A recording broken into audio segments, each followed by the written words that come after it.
नमस्कार, स्वागत है आप सबका दिन भर की तमाम बड़ी और अहम खबरों के साथ। मैं हूं कवींद्र। शुरुआत हेडलाइन से। मुंबई में 102वीं भारतीय विज्ञान कांग्रेस में दुनिया भर से जुटे वैज्ञानिक। प्रधानमंत्री ने कहा, गरीबी हटाने और विकास में विज्ञान का अहम योगदान। पाकिस्तान ने फिर थोड़ा सीजफायर। कुपवाड़ा जिले के तंगधार में 2 जवान शहीद। बीएसएफ का भी मुंहतोड़ जवाब। जम्मू कश्मीर में चुनाव नतीजों के 11 दिन बाद भी सरकार गठन पर सस्पेंस। सभी पार्टियों ने विकल्प खुले रखने की कही बात।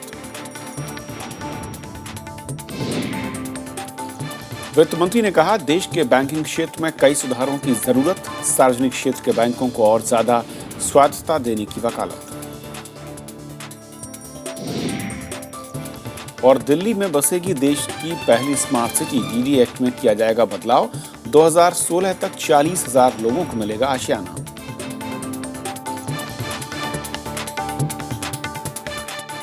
और आइए देखते हैं आज की हमारी पहली खबर। प्रधानमंत्री नरेंद्र मोदी ने आज मुंबई यूनिवर्सिटी में 102वीं भारतीय विज्ञान कांग्रेस की शुरुआत की। इस मौके पर उन्होंने गरीबी हटाने और देश के विकास के लिए विज्ञान की अहमियत पर जोर दिया। 3 से 7 जनवरी तक चलने वाले विज्ञान जगत के इस सबसे बड़े सम्मेलन में देश विदेश से आए वैज्ञानिक हिस्सा ले रहे हैं। इस दौरान सेमिनार, वर्कशॉप और परिचर्चा के अलावा विज्ञान प्रदर्शनी भी लगाई गई। मुंबई में देश के बड़े वैज्ञानिकों के अलावा दुनिया के कई मशहूर वैज्ञानिक भी विकास में विज्ञान के योगदान पर चर्चा के लिए जुटे हैं। मुंबई विश्वविद्यालय के कलीना कैंपस में 102वें भारतीय विज्ञान कांग्रेस का उद्घाटन शनिवार को प्रधानमंत्री नरेंद्र मोदी ने किया। प्रधानमंत्री ने कहा कि हमारा विकास सीधे विज्ञान से जुड़ा है और विज्ञान की कोई सीमा नहीं होती। उन्होंने शोध पर जोर दिया और कहा कि इसके लिए फंड की कोई कमी नहीं होने दी जाएगी। प्रधानमंत्री ने उद्योग जगत से विज्ञान और तकनीक के क्षेत्र में निवेश की भी अपील की।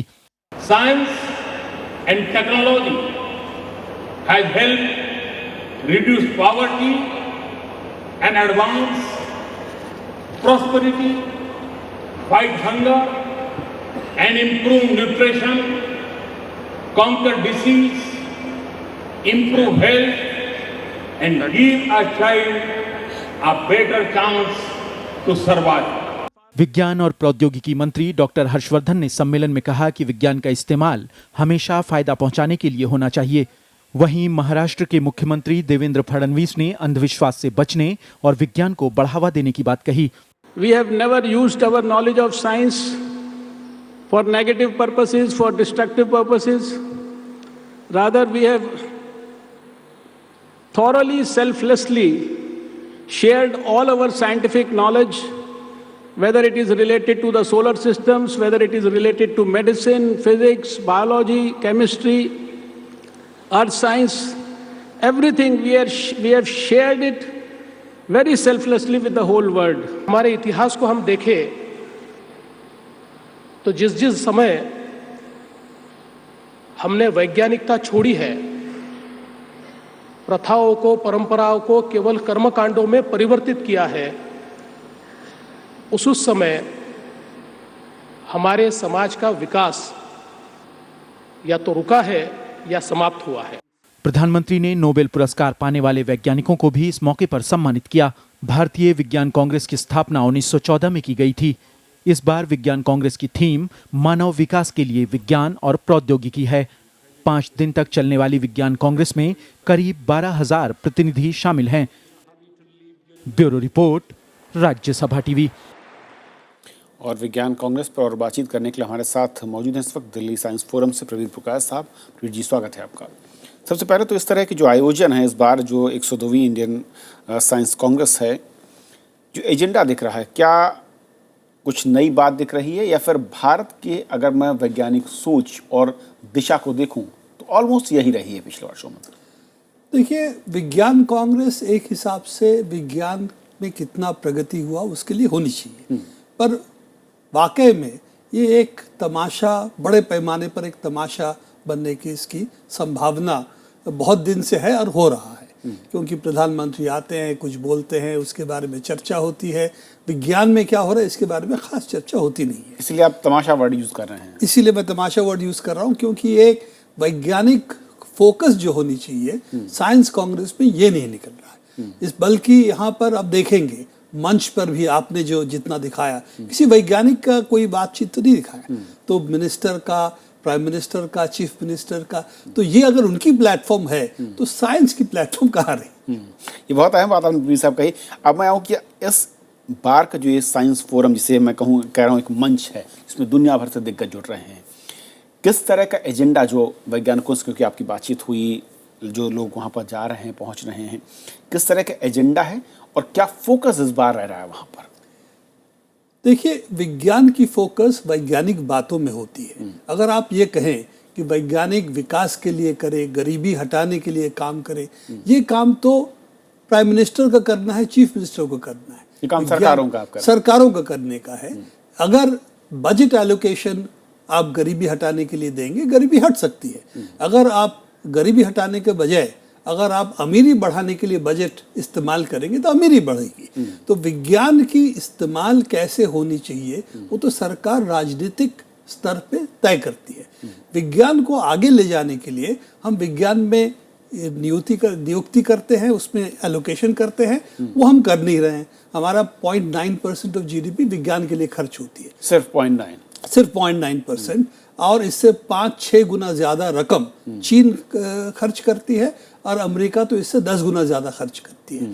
तो अगर हमको विज्ञान की प्रगति लानी है देश में तो इनमें हमें खर्च करनी पड़ेगी। साइंटिफिक इंस्टीट्यूशंस जो है इस वक्त, जिसको हम IIT से लेकर जितने Indian institute of science Bangalore, बहुत सारे इंस्टीट्यूशंस हैं, उसमें इस वक्त अगर आप जाएं तो देखेंगे उसमें इंफ्रास्ट्रक्चर इतना कमज़ोर है कि वो सेकेंड रेट इंजीनियरिंग कॉलेजेस जो विदेश में है, अमेरिका में है या यूरोप में है, उसके उस लेवल से भी नहीं है, उस लेवल की भी नहीं है। तो उस पे जोर देना चाहिए। अगर आप वैज्ञानिक पैदा करना चाहते हैं तो आपको विज्ञान की इंस्टीट्यूशंस को मजबूत करनी पड़ेगी। वहां पर अगर आप फोकस नहीं करेंगे तो ये तो सब बात की बात है। यानी आप करेंगे जो भी इस तरह के मंच पर बातें होती हैं किसी भी सरकार की ओर से, वो महज एक औपचारिक घोषणा या फिर अपनी पीठ थपथपाने जैसी बात होती है। असल जो मसले, जैसे आपने कहा कि बजट को लेकर, आपने कहा कि इंफ्रास्ट्रक्चर ठीक करने की बात है, विज्ञान में जो वैज्ञानिक हैं उनके मिशन को लेकर किस तरह की सहूलियत और दी जा सकती है, इस पर कोई फोकस नहीं दिखता है। इस पर ये तो फोकस पिछले कई सालों से नहीं दिख रहा है। इस बार इसके साथ साथ एक बड़ी खतरनाक बात भी हो रही है। पहली बार साइंस कांग्रेस में हमने ऐसे चर्चा का हम कर रहे हैं जिसका कोई वैज्ञानिक माने नहीं है। हम कह रहे हैं कि पुराने ज़माने में हमारे ऐसे विमान थे जो कि एक प्लैनेट से दूसरे प्लैनेट जा सकते थे, वो साइडवेज उड़ सकते थे, पीछे उड़ सकते थे। सब काल्पनिक जो चीज़ें हैं इसको अब विज्ञान मंच में पेश कर रहे हैं, तो विज्ञान पर एक आघात है। नरेंद्र मोदी जी ने खुद कहीं पर कहा है कि जेनेटिक्स महाभारत में थी। तो हमें रियर व्यू मिरर की तरफ देखते हुए अगर विज्ञान को आगे ले जाना चाहते हैं, वो नहीं हो सकता। विज्ञान सामने देखती है और इस तरह की पुरानी कल्पना को आप विज्ञान के मंच पर अगर प्रकट लाएंगे तो यह विज्ञान की बहुत हानिकारक होएगा। तो क्या मैं ये कहूँ प्रवीर साहब की खुद जो महाराष्ट्र का CM है, जैसे वो बात कर रहे थे इसी मंच पर, जब हमने देखा रिपोर्ट में कि अंधविश्वास को तोड़ने के लिए इस्तेमाल होना चाहिए, आप ये कह रहे हैं कि इसी मंच पर उन अंधविश्वास वाली बातों को प्रमुखता से प्रकट करने की बात हो रही है, उस पर चर्चा भी हो रही है, तो ये फिर कहीं ना कहीं दोहरापन दिखता है आपका। बिल्कुल, यहाँ पर साइंस की एक तरह से तो हम प्रशंसा कर रहे हैं कि साइंस ये कर सकती है, वो कर सकती है। उसके साथ साथ जो हाइपर नेशनलिज्म कह सकते हैं, अति राष्ट्रीयतावाद, जिसपे हम कहते हैं हर चीज हमने पहले किया है, 2000 साल पहले किया है, 3000 साल पहले किया, ये पूरी अवैज्ञानिक चीजों भी साइंस प्लेटफॉर्म में बिना किसी तर्क, बिना किसी साक्ष्य के, बिना किसी तर्क, बिना किसी साक्ष्य के, बल्कि जो तथ्य पेश कर रहे हैं उस पर बहुत चर्चा पहले ही हो चुकी है और प्रूफ हो चुकी है कि ये फ्रॉड है एक तरह से। तो इस तरह के कल्पना को आप साइंस के रूप में पेश करेंगे, कहेंगे कि महाभारत पे जेनेटिक्स मिलेगा, तो लोग तो जेनेटिक्स करने के बजाय महाभारत पढ़ेंगे, तो ये क्या साइंस का काम होगा? तो ये साइंस के प्रति अगर आप लोगों को ले जाना चाहते हैं तो साइंस की जो खोज है, जो इंक्वायरी की प्रति एक निष्ठा है, जो कि एक दुनिया को देखने की नजरिया है, ये सब अगर छोड़ के अब पुरानी पोथी पे उसको घाटेंगे तो उससे साइंस नहीं निकलेगा, ना विकास निकलेगा। लेकिन एक तबका ये भी कहता है कि जिन बातों में तथ्य नहीं थे उन पर कभी कोई रिसर्च नहीं हुई। कहीं ऐसा तो नहीं कि उस लिहाज से इस मसले को इस फोरम में रखा गया है? देखिए इस पर एक्चुअली रिसर्च हो चुकी है, खास तौर से जो विमान की बात कर रहे हैं, जिस पोथी के ऊपर इस बातें हो रही है, 1904 साल से 1920 साल के बीच में रची गई है, ठीक है ना। ये कहते हैं कि किसी ने आके उनको काल्पनिक रूप से ये उनको बताया गया, वो श्लोक उन्होंने खुद लिखा है अपने हाथ से, कोई शास्त्री जी है, उनका ये कहना है। तो ये कोई पुरानी पुस्तक भी नहीं है, तो उसके आधार पर अब साइंस कांग्रेस में चर्चा कर रहे हैं, ये एक मैं कहता हूं विज्ञान पर एक बहुत बड़ा धक्का है। एक आखिरी सवाल प्रीति साहब, दुनिया के जब अलग अलग मैं देशों के वैज्ञानिकों को देखता हूँ, वहाँ के मिशंस को देखता हूँ, भारत के जो मिशन रहे हैं, जो भारत के वैज्ञानिक हैं, क्या वाकई वहाँ पर भी इसी तरह की जटिलताएं रहती हैं? जैसे कि यहाँ पर कई वैज्ञानिकों जो आहत हैं कि स्थायी नियुक्तियों को लेकर दिक्कतें होती हैं, किसी सिस्टम में अगर आप रिसर्च उसके आगे बढ़ना चाहते हैं, लाल फीताशाही खासी ज़्यादा है, बजट को लेकर जो आपने कहा वो सबकी चिंताएं हैं। क्या वाकई बाकी देश जिनसे हम कंपैरिजन करते हैं, फिर जिनके बराबर खड़ा होने की हम बात करते हैं, क्या वहाँ पर भी कुछ ऐसी तकनीकी खामियां देखती हैं? देखिए कुछ चीज़ें तो कॉमन है, ब्यूरोक्रेसी कॉमन है, बजट की प्रॉब्लम्स कॉमन है, तो इतना फर्क नहीं है जितना हम सोचते हैं। इस वक्त साइंस के लिए एक्चुअली बजट इतना प्रॉब्लम नहीं है। हमारी प्रॉब्लम इस वक्त सबसे बड़ी है कि हमारी इंस्टीट्यूशनल वीकनेस है कि साइंस इंस्टीट्यूशंस कमज़ोर है, उनकी इंफ्रास्ट्रक्चर में बड़ा खर्चा होता है। इंफ्रास्ट्रक्चर में हम खर्चा नहीं करना चाहते, इंफ्रास्ट्रक्चर बढ़ाने के लिए खर्चा नहीं करना चाहते।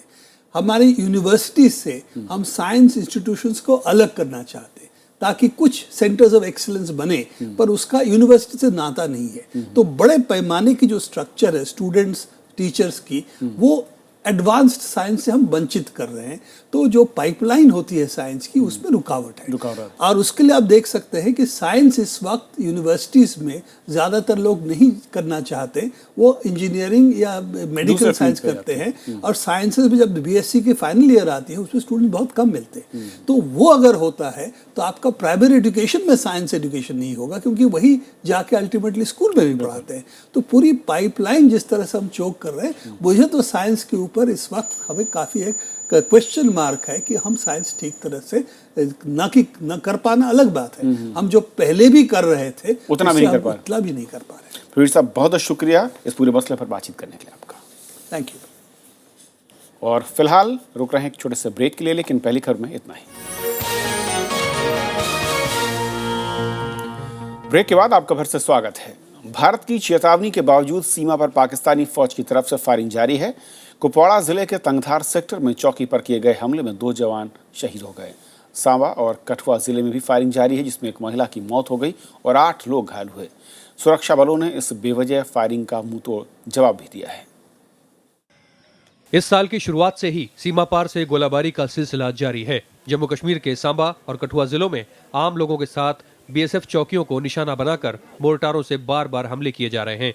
स्थानीय लोगों को जान माल का नुकसान हुआ है, इसलिए सीमा से हटाकर उन्हें सुरक्षित स्थानों पर भेजा जा रहा है। रात को पूरी रात को फायरिंग होती रही, कल से फायरिंग चल रही है जी, कल दिन से फायरिंग चल रही है जी। कल दिन को भी फायरिंग हुआ, रात को भी बहुत फायरिंग हुआ, बहुत नुकसान हुआ हमारा गाँव का, गलाड़ का।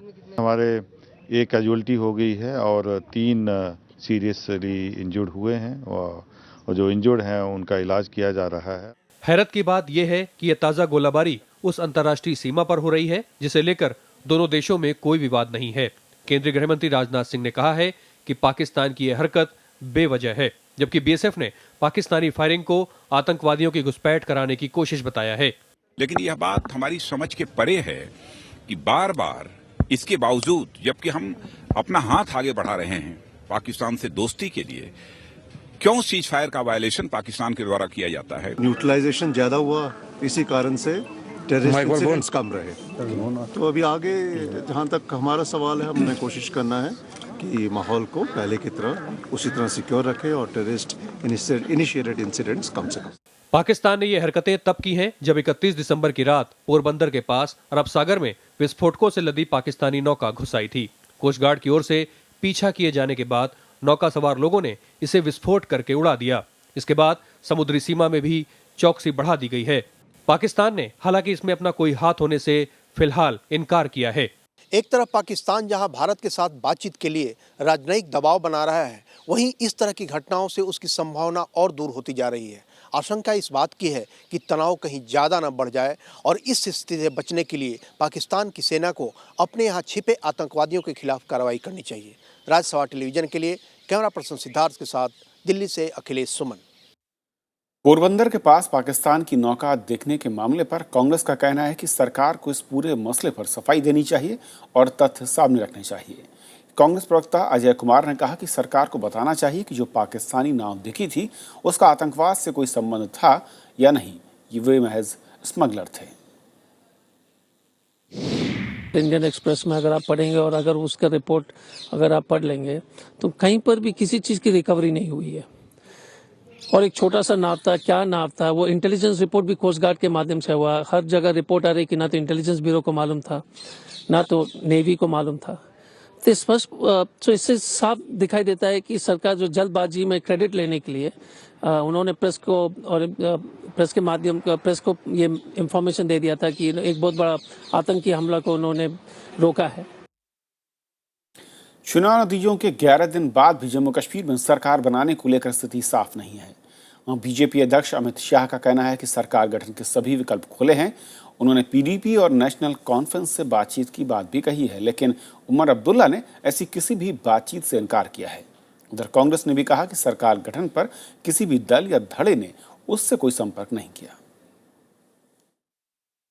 जम्मू कश्मीर में सरकार गठन की मियाद 19 जनवरी को खत्म हो रही है, लेकिन अभी तक नई सरकार की रूपरेखा साफ नहीं हो पाई है। पीडीपी और बीजेपी के नेता राज्यपाल एनएन वोहरा से मुलाकात कर चुके हैं, लेकिन सरकार गठन पर दोनों ही दल अभी कोई फॉर्मूला पेश नहीं कर पाए हैं।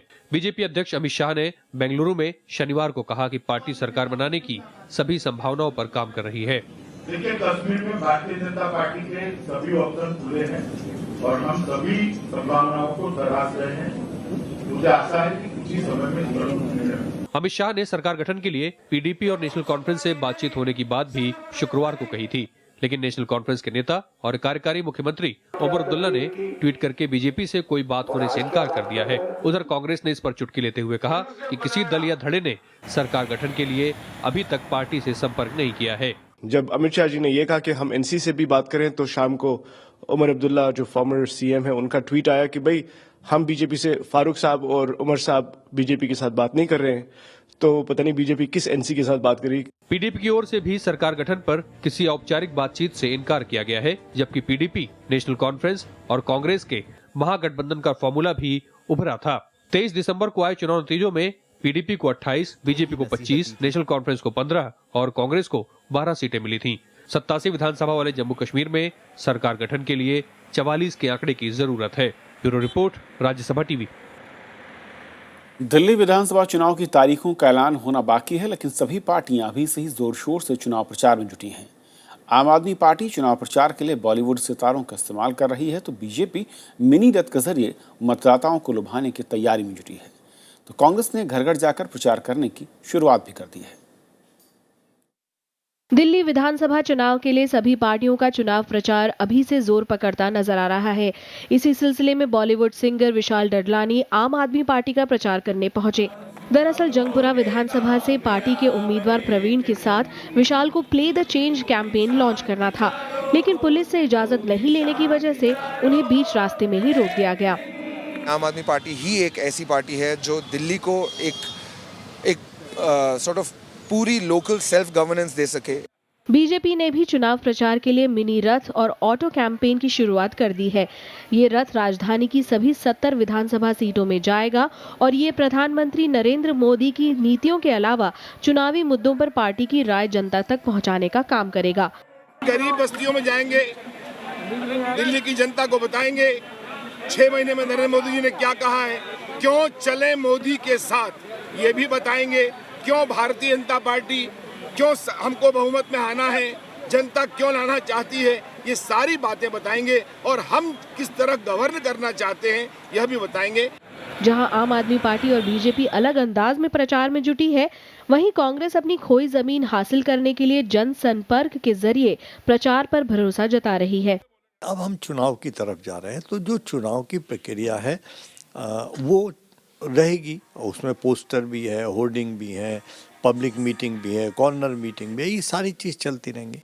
दिल्ली में फरवरी 2014 से राष्ट्रपति शासन लगा हुआ है और जनता के साथ ही राजनीतिक दलों को भी चुनाव की तारीखों का इंतजार है।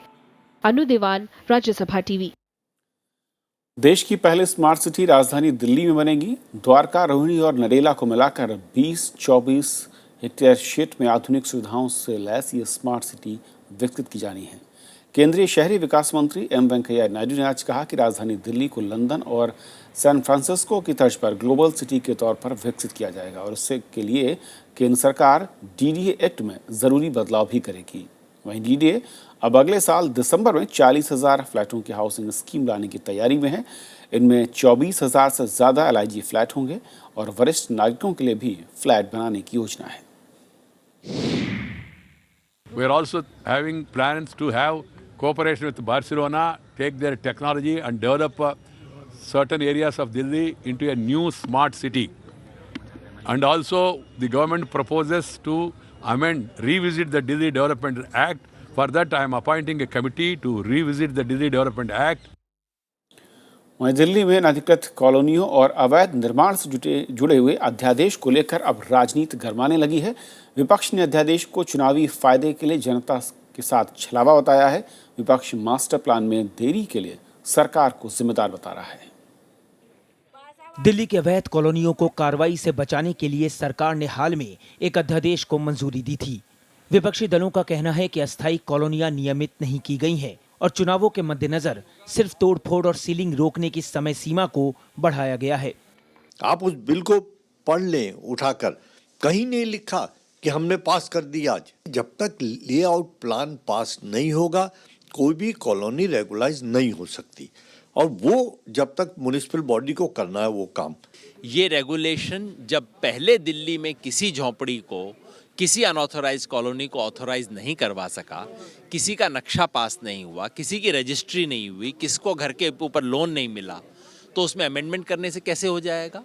अध्यादेश के जरिए सरकार ने 2 अहम कदम उठाए हैं। इसके तहत जून 2014 तक के निर्माण को अवैध नहीं माना जाएगा। इससे पहले ये सीमा फरवरी 2007 थी। साथ ही अवैध कॉलोनियों में तोड़फोड़ रोकने की समय सीमा को दिसंबर 2014 से बढ़ाकर दिसंबर 2017 तक कर दिया गया।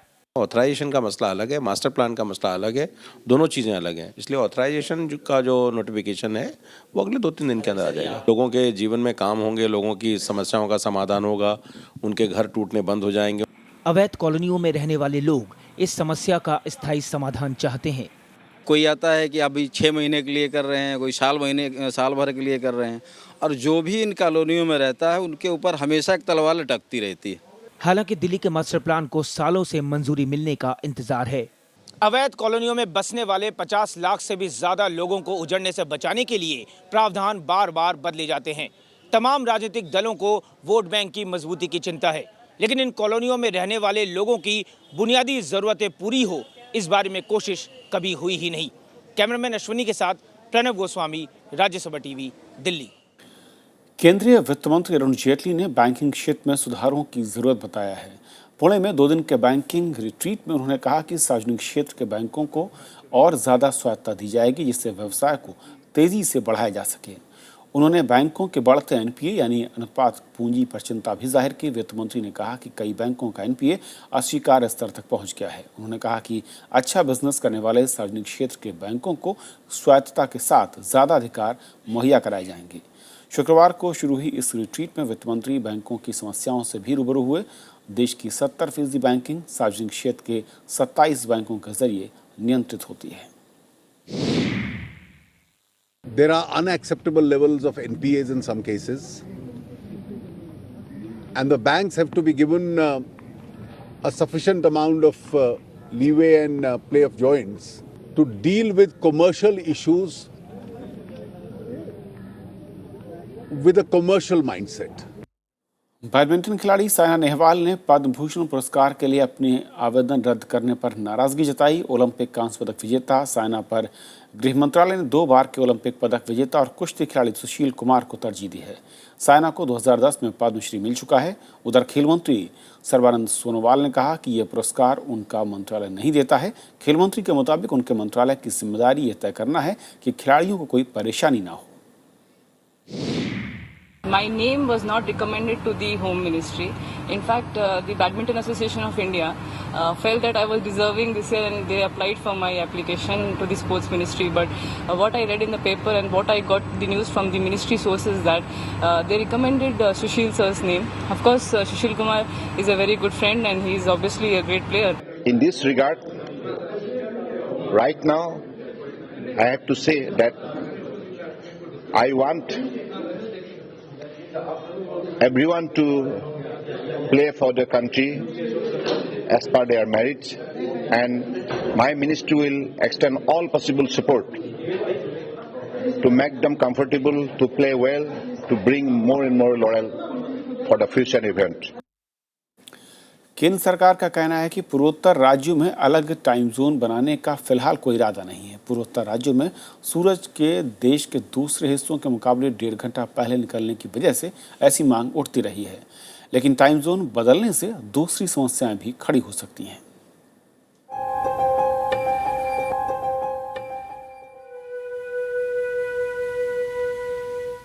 अरुणाचल प्रदेश, असम समेत उत्तर पूर्व के दूसरे राज्यों में सूरज की दस्तक के साथ दिन जल्दी शुरू हो जाता है, लेकिन घड़ी के हिसाब से काम खत्म करने और बाहर निकलने पर शाम की बजाय रात का अंधेरा छा जाता है। ऊर्जा की बचत का हवाला देकर भी अलग टाइम जोन की मांग उठती रही है। हालांकि वैज्ञानिक शोध के मुताबिक टाइम जोन बदलने से ऊर्जा की 1.2 से 1.5% की मामूली बचत होगी। सरकार ने भी फिलहाल इस मांग को मानने से इनकार कर दिया है। वो डोनर मंत्रालय के दायरे में नहीं आती बात, इसलिए मुझे उसका कोई अधिक जानकारी नहीं है। परंतु मुझे ऐसा लगता है कि संसद में शायद इस प्रकार का एक प्रश्न आया था, जिसके उत्तर में सरकार ने ये कहा था कि अभी इस प्रकार की योजना या इस प्रकार की कोई विषय सरकार के विचाराधीन नहीं है। देश में लोगों का अलग टाइम जोन से सरोकार नहीं रहा है। ऐसे में जनता को मुश्किल का सामना करना पड़ेगा और इससे टाइम जोन की सीमा पर अफरा तफरी के हालात पैदा हो जाएंगे। साथ ही रेल से लेकर हवाई सफर के वक्त पर भी इसका असर पड़ेगा। व्यवहारिक तौर पर पूर्वोत्तर राज्यों की सरकारें कामकाजी घंटों में तब्दीली करके एक टाइम जोन से होने वाली परेशानी से बच सकती हैं। हालांकि राज्यसभा में अलग टाइम जोन का सवाल उठाने वाले सीपीएम के सांसद रीता बनर्जी इस मुद्दे को छोड़ने को तैयार नहीं। Minister of Assam he had also, वो भी बोले हैं कि ये सेपरेट टाइम जोन के बारे में। तो ये देखते हैं नॉर्थ ईस्ट का जो माहौल, ये जो त्रिपुरा का जो चीफ मिनिस्टर है मानिक सरकार, जो हमारा पार्टी से है, हम उनसे बात करेंगे। ये आंसर आया है, इसके बाद क्या होगा ये वो लोग उठाएंगे, जब एनडीसी मीटिंग होगा उसमें आकर उठाएंगे। देश में भले ही एक टाइम जोन हो, लेकिन दुनिया में कुछ मुल्क ऐसे भी हैं जहां कई टाइम जोन हैं। रूस 11 टाइम जोन में बटा हुआ है और उसके हर टाइम जोन में 1 घंटे का फर्क है।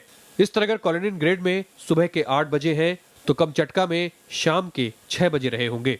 अमेरिका में भी हवाई और अलास्का इलाके को छोड़कर 4 टाइम जोन है। इसी तरह ऑस्ट्रेलिया भी वेस्टर्न स्टैंडर्ड, सेंट्रल स्टैंडर्ड और ईस्टर्न स्टैंडर्ड टाइम जोन में बटा हुआ है। लेकिन भारत की तरह चीन में भी एक ही टाइम जोन है। नवविक्रम सिंह, राज्यसभा टीवी। तो खबरों के सफर में इतना ही। नमस्कार।